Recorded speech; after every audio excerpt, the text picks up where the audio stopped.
Hello friends, welcome to Gomathi's kitchen. நம்ம இன்னைக்கு பார்க்க போற ரெசிபி பாத்தீங்க அப்படினா ரொம்ப ஒரு ஈஸியா செய்யற மாதிரியான மட்டன் குழம்பு தான் எப்படி செய்யலாம்ங்கறத பார்க்க போறோம். இந்த மட்டன் குழம்பு பாத்தீங்கன்னா நல்ல ஒரு சுட சுட இட்லியோடையும் சூடான சாதத்துல ஊத்தி சாப்பிடுறதுக்கும் ரொம்பவே நல்லா இருக்கும். இப்போ அதை எப்படி செய்யலாம்ங்கறத பார்க்கலாம். Gomathi's kitchen சப்ஸ்கிரைப் பண்ணாதவங்க சப்ஸ்கிரைப் பட்டனை பிரஸ் பண்ணிக்கோங்க. உடனுக்குடனே அப்டேட் வேணும் அப்படினா பக்கத்துல இருக்க பெல் பட்டன்ல ஆல்ங்கற ஆப்ஷனை மறக்காம பிரஸ் பண்ணி வெச்சுக்கோங்க.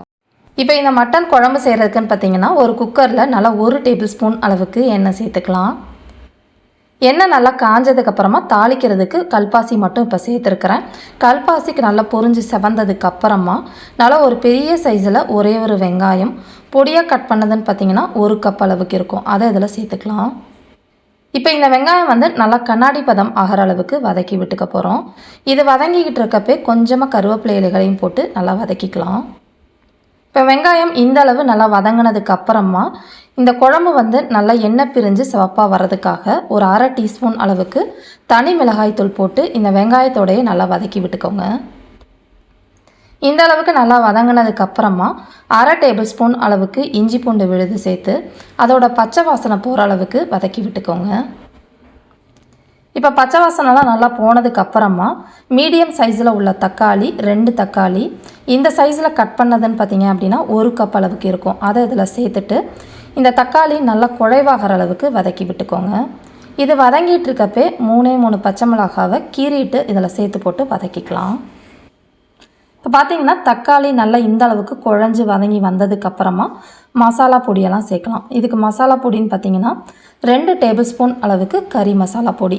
இது எப்படி செய்யணும்னு ஏற்கனவே சேனலில் போட்டிருக்கிறேன். லிங்க் கீழே டிஸ்கிரிப்ஷனில் இருக்குது, செக் பண்ணி பார்த்துக்கோங்க. கூடவே பார்த்தீங்கன்னா 1 டீஸ்பூன் அளவுக்கு தனி மிளகாய் தூள், 1 டீஸ்பூன் அளவுக்கு கொத்தமல்லி தூள் சேர்த்துக்கலாம், 1/4 டீஸ்பூன் அளவுக்கு மஞ்சள் தூள், கூடவே பார்த்தீங்கன்னா 1 டீஸ்பூன் அளவுக்கு ஃப்ரெஷ்ஷாக பொடித்த சோம்பு பொடி, அதே மாதிரியே 1 டீஸ்பூன் அளவுக்கு ஃப்ரெஷ்ஷாக பொடித்த ஜீரக பொடியும் சேர்த்துக்கோங்க. கூடவே 1 டீஸ்பூன் அளவுக்கு கரம் மசாலா பொடி போட்டுட்டு இதை மிதமான தீயில் வச்சு அதோட பச்சை வாசனை போகிற அளவுக்கு வதக்கிக்கோங்க. கருகிடாமல் பார்த்துக்கோங்க.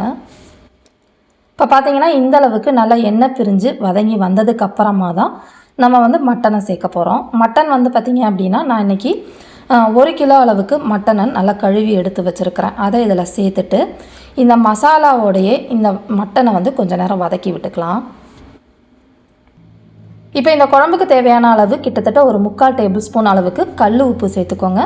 ஒரு 3-4 நிமிஷம் மிதமான தீயில் மட்டனை நல்லா வதக்கி விட்டுட்டு அதுக்கப்புறமா தண்ணி ஊற்றிக்கலாம். தண்ணி பார்த்திங்கன்னா நீங்கள் எந்த குக்கரில் வேக வைக்க போகிறீங்களோ அந்த பாத்திரத்துக்கு ஏற்ற மாதிரி மட்டன் முழுகிற அளவுக்கு தண்ணி ஊற்றிக்கோங்க.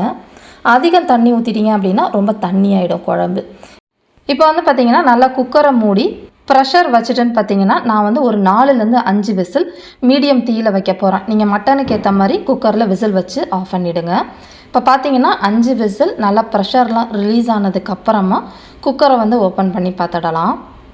இப்போ பார்த்தீங்கன்னா மட்டன்லாம் நல்லா வெந்து நல்லா எண்ணெய் பிரிஞ்சு உங்களுக்கு இந்த அளவுக்கு இருக்கும். இப்போ நம்ம தாளிச்சிட்டு கொஞ்சம் ஒரு சில சாமான்கள் சேர்க்க போகிறோம். அதுக்கு ஒரு பாத்திரத்தில் நல்லா 1 டேபிள் ஸ்பூன் அளவுக்கு எண்ணெய் சேர்த்துட்டு தாளிக்கிறதுக்கு கறி வடகம் சேர்க்க போகிறேன். அதாவது தாளிப்பு வடகம் சேர்க்க போகிறேன். இல்லாத பட்சத்தில் கடுகு சோம்பு சீரகம் போட்டு தாளிச்சுக்கோங்க. இது நல்லா இந்த அளவுக்கு பொரிஞ்சதுக்கு அப்புறமா நான் 1/2 கப் அளவுக்கு பொடியாக நறுக்கின வெங்காயம் சேர்த்துருக்குறேன். சின்ன வெங்காயம் கிடச்சதுன்னா அது சேர்த்துக்கோங்க, ரொம்ப நல்லாயிருக்கும். கூடவே கொஞ்சம் கருவேப்பிலை இலைகளை சேர்த்துட்டு இந்த வெங்காயம் பார்த்திங்கன்னா நல்லா ஒரு கண்ணாடி பதம் ஆகிற அளவுக்கு வதங்கினதுக்கு அப்புறமா நம்ம இப்போ வேக வச்சுருக்கோம் இல்லையா மட்டன் குழம்பு, அதை இதில் சேர்த்துக்கோங்க. இப்போ நல்லா ஒரு 1/2 கப் அளவுக்கு தேங்காய் பால் சேர்த்துக்க போகிறேன். அதாவது ஒரு 1/3 கப் துருவின தேங்காயில் முதல் பால் 2வது பால் ரெண்டையும் சேர்த்துட்டு இப்போ இதிலே பார்த்திங்கன்னா 1 டீஸ்பூன் அளவுக்கு கரம் மசாலா பொடி சேர்த்துருக்குறேன். இப்படி சேர்க்குறப்ப உங்களுக்கு குழம்பு நல்லா வாசனையாக இருக்கும். இப்போ எல்லாம் நல்லா கலந்துட்டு ஒரு மிதமான தீயில் ஒரு 3 நிமிஷம் நல்லா கொதிக்கட்டும். இப்போ பார்த்திங்கன்னா கடைசியாக 3 நிமிஷத்துக்கு அப்புறமா பொடியாக நறுக்கின கொத்தமல்லி இலைகளை போட்டுட்டு அடுப்பை ஆஃப் பண்ணிடலாம். ரொம்ப சூப்பரான மட்டன் குழம்பு தயாராகிடுச்சு. இதே மாதிரி அளவுகளோட இந்த குழம்பை செஞ்சு பார்த்துட்டு எப்படி இருக்குங்கிறத கமெண்ட் பண்ணுங்கள்.